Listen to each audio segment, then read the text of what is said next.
Well then, welcome to Flow Meter Guide.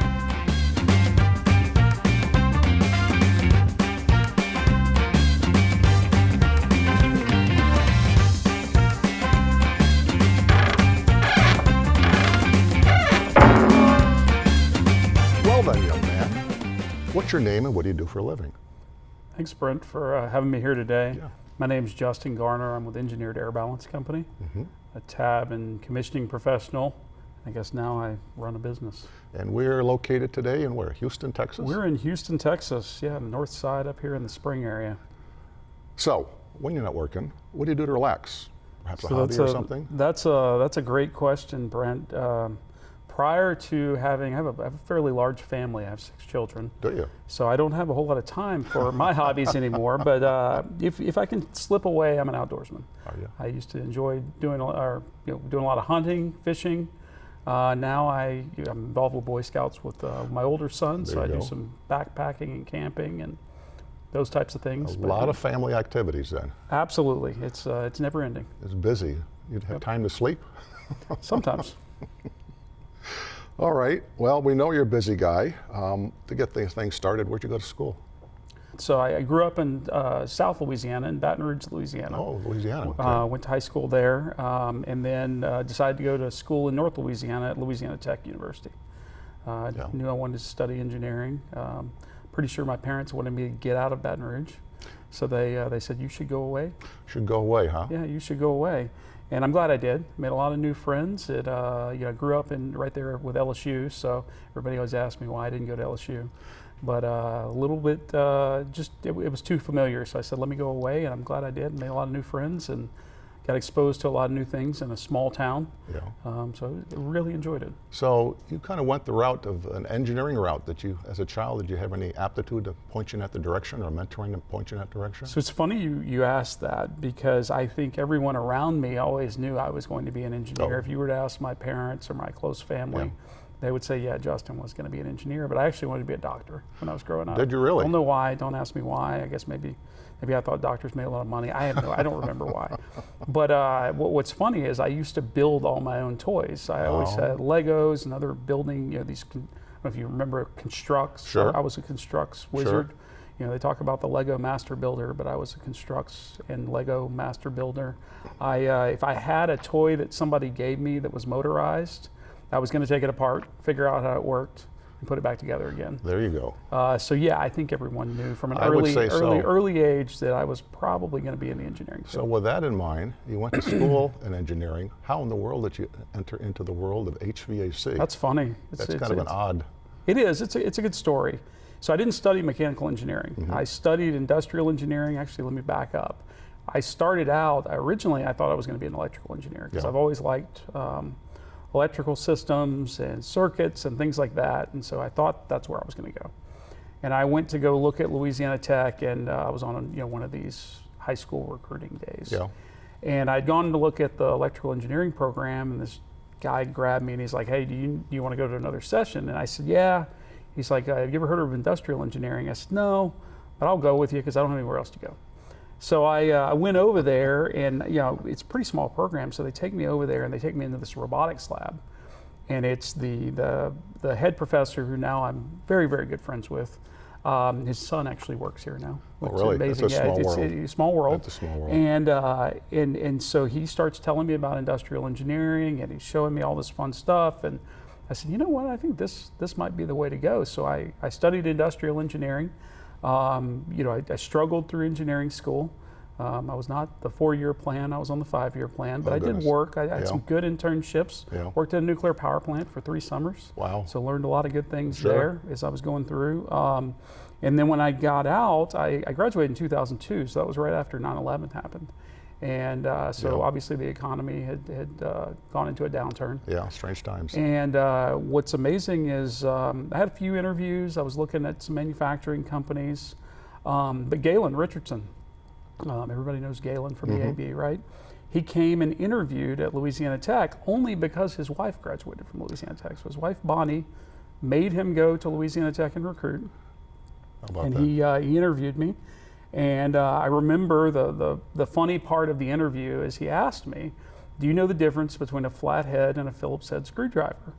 And I laughed out loud. I was like, are you serious? And he said, yeah, well, I've hired some engineers that didn't know the difference. Really? And he went on to tell me, some of his woes with hiring engineers. And I said, well, I can assure you that I'm pretty mechanically inclined and all these things. And I said, but I really don't want to go to Houston. I want to go, I'd rather be in San Antonio, because he was looking for positions in both. So he ended up flying out to San Antonio and interviewing with our branch manager out there at the time. And he was a mechanical engineer. He really wanted a mechanical engineer. So I remember he called me and said, hey, look, I hired another mechanical engineer. But I think Galen still has a position open, so you can call him. So I called Galen up and I said, hey, listen, Gary told me to call you. And he goes, yeah, I think I remember you. I made an offer to a guy, but I don't think he's going to take it. If he doesn't take it, I'll call you back on Friday. There you go. And thankfully, he called me on Friday, offered me a job, and the rest is history, right? A Galen prodigy then, huh? Yeah. He brought me into EAB, and now he and I we've told that story many times, and obviously we laugh a lot about it. Just tell our audience, what is EAB?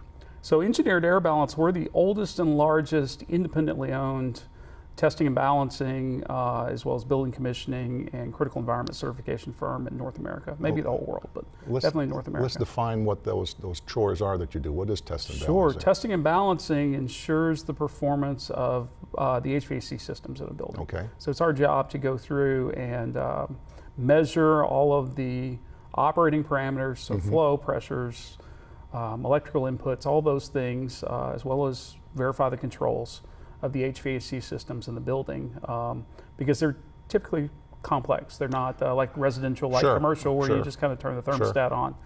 You've got to have somebody that goes through and verifies everything and ensures that it's meeting the design criteria. And the reason behind that is, in addition to operating the facility properly, it's economic.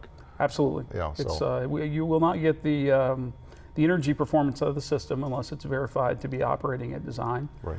And then our commissioning side, we not only commission HVAC systems, but we also commission electrical, plumbing, life safety, low voltage systems. We don't really get into building enclosure. We have that under our scope sometimes, but that's not our area of expertise. We'll sub that out. So your business is very wide focused on the industries that you're working specifically that you talked about there, but you said at the same time, in addition to doing that, one of the shortcomings of your industry was getting the right people and training the right people. And Absolutely. That kind of opened up a big door of where you started and where you are today. Can you expand upon that a little bit? Absolutely. So EAB has always had a robust training program. Even I think many years before I started here, and I've been here for about 24 years now. We've always done a good job of having a pretty, I think a really good technician training program. And Galen had always wanted to have a little bit more. He always kind of wanted to have our own equipment so we could do some more application-based, hands-on training. Yeah. And I know when we originally built this office where we are now, he had looked at trying to put some more complex equipment in it, and he just couldn't fit it in the budget, I don't think. And so around 2017, we were running out of room in our where our office is located down at the other end of the building. And I was trying to figure out, at that point I was the branch manager, and I was trying to figure out what I was going to do. And there was this space available down here. It was a little bit too big for just what we needed as far as just some extra space. And I said, the industry doesn't have a training facility. We've talked about it, things like that. I said, what if we built one? And so Galen and I, we kind of put our heads together and started brainstorming. And we said, let's see what happens. We started putting some numbers down, and we said, worst case, if this doesn't work out, because I went to him and I said, hey, listen, we can train people outside of EAB, and maybe this will catch on because the industry needs it. And I said, worst case, if it doesn't work out, we'll just have a really nice training facility for us, right? Yeah. Well, that's how we got started, and unfortunately, that started right before COVID. So by the time we were about to start offering our first classes, COVID happened. Yeah. So it delayed us a little bit, but it actually helped us to refine some of the coursework and pilot it on some of our internal folks, which was really good. And then we've been off to the races ever since. We would bring on some more folks. We brought on Bill Chalmers onto our team. Bill was very well known in the engineering community around here for training. That's one of his passions. He was a sales engineer, as well as he headed up one of the mechanical practices here in town. So when I called Bill, he as he says, he got the call from EAB and he couldn't say no, and we're very fortunate that he joined the team, and so he's helped us develop a lot more curriculum. Galen's done a whole lot to help develop the curriculum, and we're real proud of what we have here today with our tab courses and our commissioning courses. And then, you know, we've started training general contractors, and in the future we hope to train, have some course offerings for design engineers, as well as so you're really expanding the program then. As Absolutely. you mentioned, you're expanding it. You're talking about expanding the facility itself now. Yeah. So we're out of space in our office down the way, and really we don't have enough training space here to accommodate what we want to do. So we're very shortly, hopefully after the first of the year, we've purchased some land just next door over here, and we're going to build a building ground up. Wow.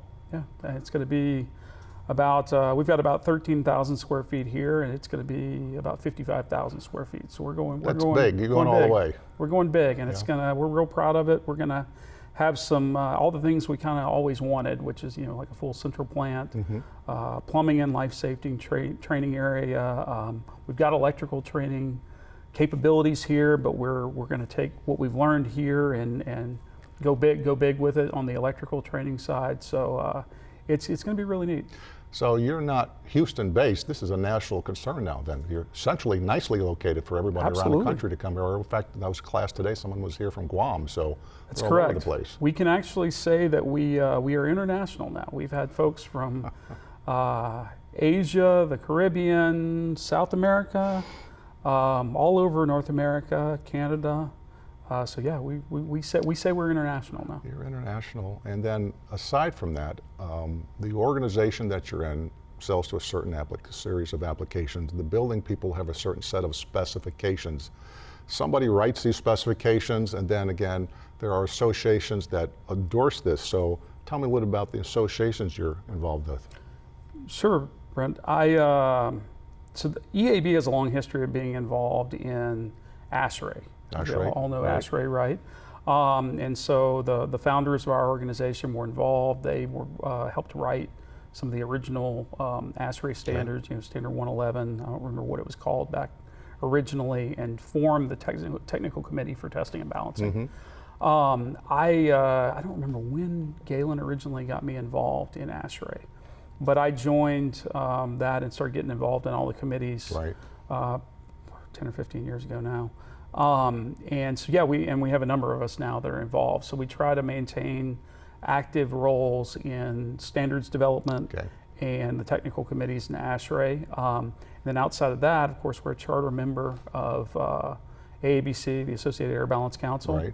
And then when ACG, the AABC commissioning group, came on board, we were a charter member of that organization. And I chaired when there was a big push about, I'd say 10 years ago now, to put some emphasis in the industry. It was driven by the Department of Energy to, they call it their Better Buildings Task Force. Better Building Task Force. And they essentially said that you've got to overhaul and make your certification programs for commissioning providers ANSI accredited, and they went through this whole overhaul process there. Well, ACG made the decision to abide by that and to get their program up to ANSI, or get it ANSI accredited so they could be part of the Better Buildings program.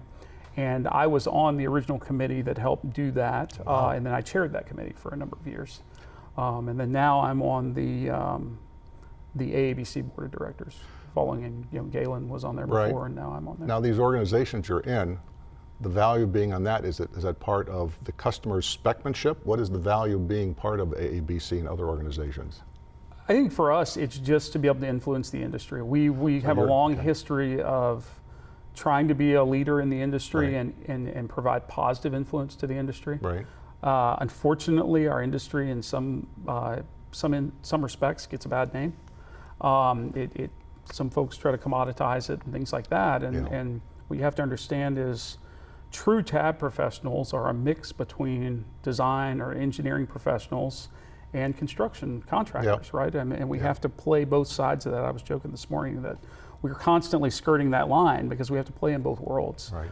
And I think some folks think that you can push it more to one way or push it more the other way. And to truly be good at your job, you've got to be able to operate in both arenas. And so I think that's the reason why we've always tried to stay involved, is so we can keep those standards elevated. EAB has a long history. We helped write the first national standards for AABC. Did you really? Okay. At least 2 people in EAB have always chaired that committee. So we have a new one coming out after the first of the year. So we see it as our duty to the industry to help lead and support the industry, just like our training here. Honestly, I mean, I tell people they're really surprised sometimes. We don't make money on training. We do it just because we feel like it's the right thing to do. It's just a lot of fun, huh? It is. It is. The one thing we talked about is the services business is getting a little old, and it's harder to get some of the new people on board with the organization there. So what are we doing to try to recruit new people? So I can speak for EAB, and I can speak a little bit for some of the things we're doing in the industry. So AABC, for one, is trying to do additional outreach. One thing that is positive in the industry that we're seeing is a resurgence in trade-based education. The downfall, I think, in this country, well, not to go off on any kind of diatribe, is I think for a 20 or 30 year period, we stigmatized the trades.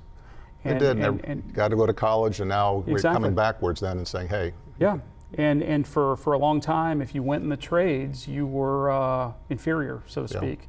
And so it's caused us to have this enormous labor gap. And we never should have done that. And so now, thank goodness, everybody's seeing the value in considering the trades. And so there's a big resurgence in trade-based education. And so what we're doing from our side, AABC is trying to focus resources to encourage that, to reach out, do outreach, as well as promote our member companies to hire from those types of programs. And I can speak for EAB. For a while, we hired a lot of degreed engineers, and we still do. But I would say we're shifting our focus more from being primarily focused on degreed engineers, when we look at folks that we're going to bring in that have some training, to it's about 50-50, if not a little bit more in the way of the trade-based education. So we do a lot of recruiting at technical colleges and things like that. We've got some close relationships. A couple of our guys up in our Dallas office actually teach at one of the HVAC programs up in the Dallas area.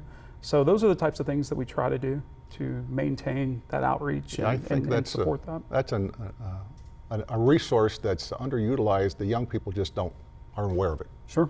And so how does a young person, they can just watch your website or watch your videos or things like that just to get a taste of what's going on? Absolutely. I think that's why AABC is trying to do it, and there's some other member companies like ours that are trying to promote the industry. Because a lot of people don't know testing and balancing. It's a narrow niche market, but the people that are in it, they're making money on it. They're solving a problem, and it's a good career base there. We've noticed the series of my interviews there with a lot of guys that are in this industry, and they're all successful businessmen. It's just like any other job. It's got its ups, it's got its down, and things like that. We talked about downs. One question comes up every time is, you're in the building environmental business. We had a big problem back during COVID, and I'm assuming the rules may have changed to help alleviate some of those problems. How's that affected your business today? So let's talk about COVID. COVID affected the entire economy. It affected our businesses, I would say, in a negative light, but at the same time, we were at the forefront of trying to fight the battle that was going on in the healthcare institutions by going in and trying to help support our clients to be able to treat patients. So we were right there at the forefront of trying to figure out how do we create these pandemic modes and operate whole wings of hospitals that weren't designed to operate in that mode. Now you just look at that. You're doing an HVAC-like job. You're saving lives at this point in time. You have to realize the criticalness of what you do, and every little job, that's a very specific aspect. It was scary. We had folks at the early stages of the pandemic where our technicians were working in rooms on the COVID floors right next door to to patients, and that was our critical role in trying to help our clients do that. And at the same time, we were trying to help the industry figure out what they were going to do. I actually served on the ASHRAE task force, the pandemic task force, and they have now come up with a standard to help be prepared for this in the future. But it was a challenging time. And now, obviously, it's changing things. We're seeing, depending on what you call it, we're seeing HIDO modes or things like that, where our healthcare institutions are designing in the ability to switch over whole areas of the hospital in case this happens again. That's quite a task. Hopefully, well, that's part of your job was when we have something like this again, we'll be a little better prepared. Not that we're never going to have it, but who knows what's going to go on. Well, hopefully we're more prepared next time. I think the whole world learned some tough lessons. They did. So the other thing that you do, well, the fun things you did there is you're running business. Yep. And I've heard you talk many times before in some of your presentations, and the one thing that always got excited about, and maybe bored to other people, you talked about time management. You had a whole bit of presentation. You might want to expand on that just a little bit, because that's the key of efficiency is time management. Absolutely. So yeah, glad you brought that up, Brent. I for 3 years I gave kind of a 3-part series to the AABC membership at the annual meeting, and the whole focus of it was how do we develop TAB professionals? What does the career of a TAB professional look like? Because we have a lot of firms with owners who maybe they're not very large, and so the owner kind of fills the role of the senior, the TBE, and then they just have some technicians, and they're getting to the point where they're trying to figure out, am I going to turn this over to somebody that works for me? Am I going to sell the business? What am I going to do? And maybe they haven't emphasized building up their workforce, or their business is expanding because of all the demands on our industry, and they're trying to figure out how do we bring people in. And obviously, we promote our training here as a resource. But what a lot of companies struggle with, and ours, we struggle with it and did struggle with it, is how do you effectively develop a TAB professional? And I think we've done a good job here at EAB, not because we were smart and knew how to do it up front, because we learned the hard way in many instances, but we have a large team, and so we figured out what works and what doesn't. And that's what I wanted to convey to them is if you break apart the different stages of a TAB professional's career, what's important at each stage, because you really kind of start out learning the technical side. There's a tremendous amount of technical knowledge you have to learn. But then as you move up into a leadership role, that's where we see folks struggle. There's, if I hire, to be an example, if I hire a degreed engineer, the expectation is they should be able to gain the technical knowledge fairly quickly, but they're still young. We see them struggle with leadership. Sometimes we see them struggle with maturity or even time management. Maybe they weren't good time managers in their school. Maybe they didn't have to be, right? Whereas when you get into this job, you have many different missiles coming at you, for lack of a better term, right? And you've got to learn how to prioritize and execute and keep everything straight. I always tell all of our guys, you're responsible for millions of dollars and millions of points of data, because that's what we're collecting, right? And you've got to learn to organize all that.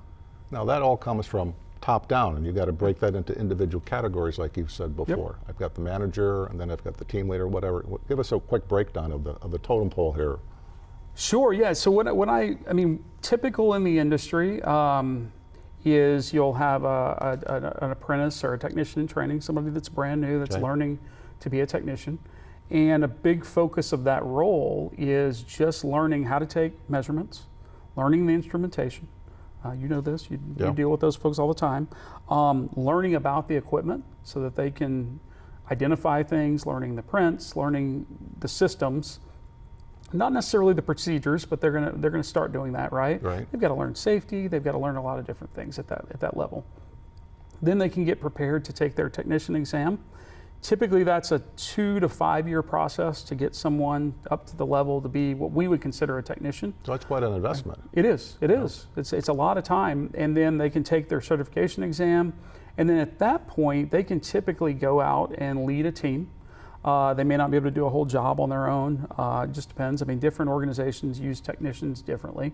Usually you're going to have a manager, or in our organization, we have a project coordinator role that can coordinate multiple teams, but they're still based in the field, unlike a project manager, which is, sometimes more office based. And so they can go and execute. They can go test systems. That's what I always say. A technician should be able to test systems. Absolutely. They may not be able to manage the whole job, but they can test systems. So they can go out and do an entire air handling system. They can do a water balance. They can do the ventilation aspect of the system, whatever it may be, right? And then our next position here at EAB, and I'd say other organizations are a little different, is what we call a project supervisor. And I guess the test for a project supervisor is, if you take a regular elementary school, you got a little bit of everything. At least around here, we have hydronic systems in our elementary schools. And so, but it's a small package, right? And it's typically one team working on the job. So they need to be able to lead that team, but be able to execute on the whole project, start to finish. Right. And so that to us is really the test of, what a supervisor's capabilities should be able to do. They should be able to coordinate with the contractor. Obviously they have a project manager supporting them. But they should be able to lead that team. And so that's a good test. And then I mentioned the project coordinator is kind of the next level up. And at that point, they should be able to lead multiple teams or multiple projects. They really are our highest level of day-to-day field personnel. And then when someone's a coordinator, that's when they're typically eligible to take the TBE exam. Right. So we'll encourage them to take the TBE exam. And then once they develop their abilities to be able to move into management, then they'd be considered to move into a project manager role. So now you can see, we should just call us the EAB University. When you think about it, there's an advantage of starting off with a small agency where there's 2 or 3 guys doing the whole thing. Sure. And through your organization, you had this attrition of years of investment. Sure. And that's why you want to pick the right person at the front. Absolutely. It's a waste of money in your case there if you don't get the right person. It takes a long time to develop someone in this industry.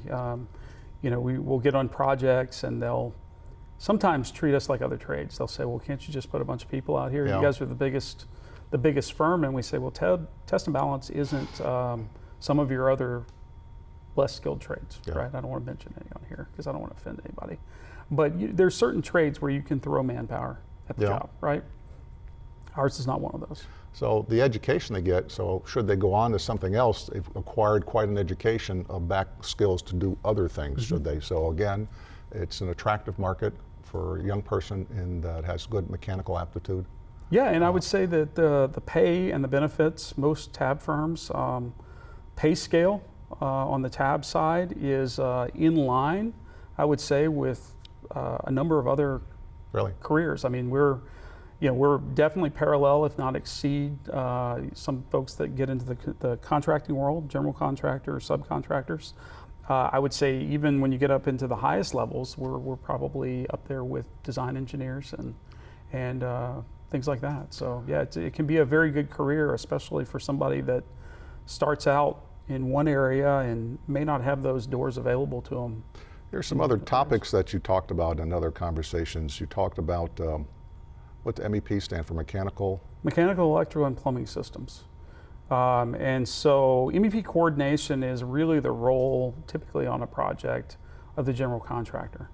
But what we find in the industry is many general contractors that are not working on, say, your top tier projects, your healthcare, your research, your mission critical type projects, do not have skilled professionals in the MEP side. They know concrete and they know steel and structure and they know interior finishes, but they don't know MEP systems. So you're breaking this down though. So we talked about contractor before. You're just a slice of you're working with the contractor, not necessarily with the building owner, I would assume. Actually, the vast majority of the work that we do at EAB is direct to owner. That's fantastic. But that doesn't carry across the industry. That happens to be our market here. And we've worked very hard to build those relationships and to have those direct relationships with no owners. contract, you might not get paid on time then. It's nice to get paid in 30 days. I'll be honest with you. That's That a big, is the hoopah complaint in the industry. that's a complaint in the industry. I'll pay you when I get paid kind of thing. Exactly. And there's not a whole lot you can do about that. Yep. And to your point about the coordination piece, oftentimes they look to us as a resource either on our tab or our commissioning side to help give them guidance. Right.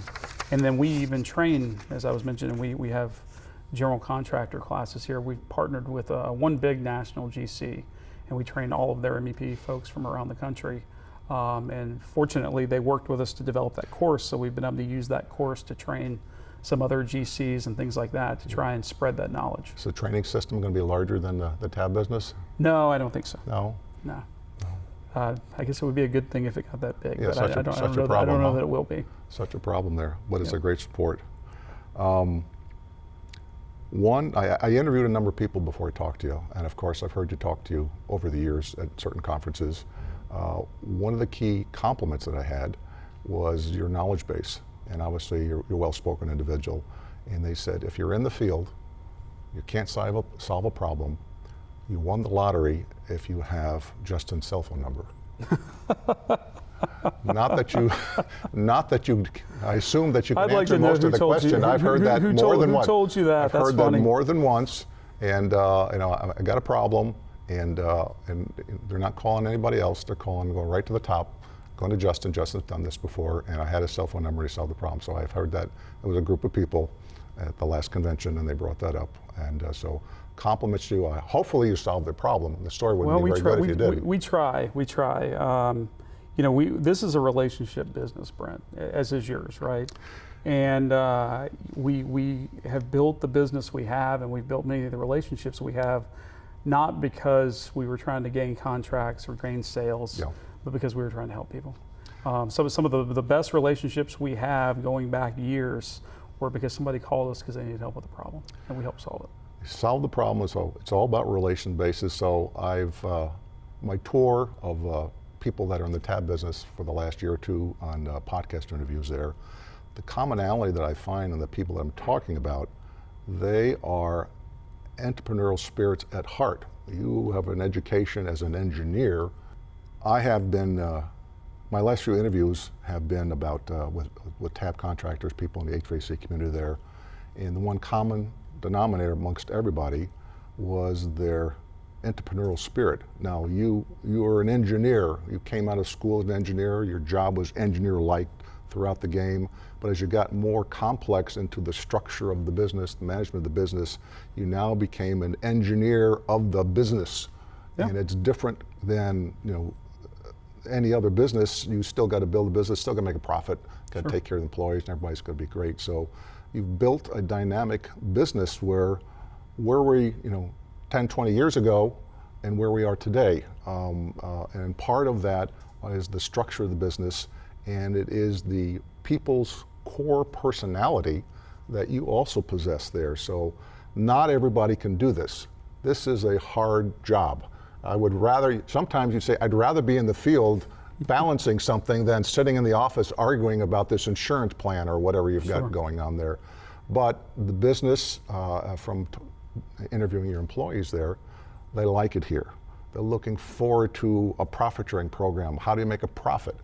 You take the jobs that pay, and you get rid of the jobs that don't pay. You get rid of the people that don't work out, and you keep the people that do well. So overall, you get a gold star from building the business from within. And as I said, the prodigy of Galen, he found you and planted you in this organization, and the rest is up to you. And you've done an exceptional job there. So in addition to saying you have that secret cell phone number to solving the problem there, you're a very prosperous individual to help drive this business to your next big adventure of what you're building here in the next parking lot there. So I compliment you, because that's the difference in successful business, is you have to have a person that has this aptitude. And so I compliment you have this aptitude, and that was the same aptitude of all the other successful people have that. And it's also very critical, you're at the stage where you can continue to grow with this aptitude. Some people get to the point and they go pop, they have the burnout thing. They're the first runners, as I call them. And that's when they move them out and move someone else to run in the business there. You're going to stay, as long as you want to stay. Well, appreciate that, Brent. I mean, I don't want to take credit. What I do want to say is the founders of this company built an incredible culture. They founded the core values of this company. And I just happen to have the same core values, and all the folks on our team. If you don't share those core values, you're not going to be here, because that's the foundation of EAB. And then more than that, we've tried to build a really good culture. It's, everybody on our team buys into the mission and vision of EAB and what we're trying to do. And leadership looks at it as we're just serving and empowering those folks, right? Yeah. And I think that's the cornerstone of any successful business, is you've got to, it can't be about money. If you do everything right, the profits will follow. It can't be about money. It's got to be about driving the business, and the people are the business. Correct. And that's exemplary. That's great. So, what words of wisdom do you want to leave us with? What do you want to tell the world right now? Well, Brent, I want to thank you for coming. I know you're supporting our class today. Students always appreciate having a manufacturer It's so here. fun with the young minds, and working on things and learning things there and asking questions that they should know. Absolutely. And then the second question's better and the third question's better, so you can see them grow right there. And the classes are just fantastic. And I could see they're in your class for a whole week. Yep. So these aren't quick classes, people. These are in-depth, 3-inch thick ring binders there of questions and applications and equations that they know everything from soups to nuts by the time they get out of here with the category you're teaching there. And it was worthwhile sitting in the classes there. I learned things. I've been doing this for 100 years, and I've learned things today, so that's fantastic. Really appreciate you being here. And then I would say, outside of that, we're just trying to drive the industry to keep progressing. Technology changes every single day. A wise guy here at EAB by the name of Galen Richardson always told me, if you're not staying ahead, you're falling behind. There is no middle ground, and especially in this industry, and that's probably true in many things in life. Yeah. But definitely in the tab industry, if you're not moving forward, you're falling behind. And so we try to support that, obviously. We try to support that in our culture here at EAB. But I would say that's where our industry needs to stay. From an organizational standpoint at AABC and things, that's what we try to drive. It's let's keep pushing forward, because if we don't, we're going to fall behind. And so I think that's kind of the mentality everybody's got to have, because you'll see it when somebody sits back, hits cruise control for a little bit, and maybe doesn't continue to grind forward, so to speak. Grind forward. Yes, they start falling behind. There is no cruise control in this industry. There is no cruise control. There, you heard it right from Galen. Yep. Well, thank you very much for your time. I appreciate it. Yep. All right. Thank you, Brent. Take care. Appreciate it. Well then, I hope you enjoyed our video today. If you found this information of great interest, why don't you press the like button and don't forget to subscribe. We'll see you on the next video. I got it right. Good to go. Thank you, sir. Enjoyed it.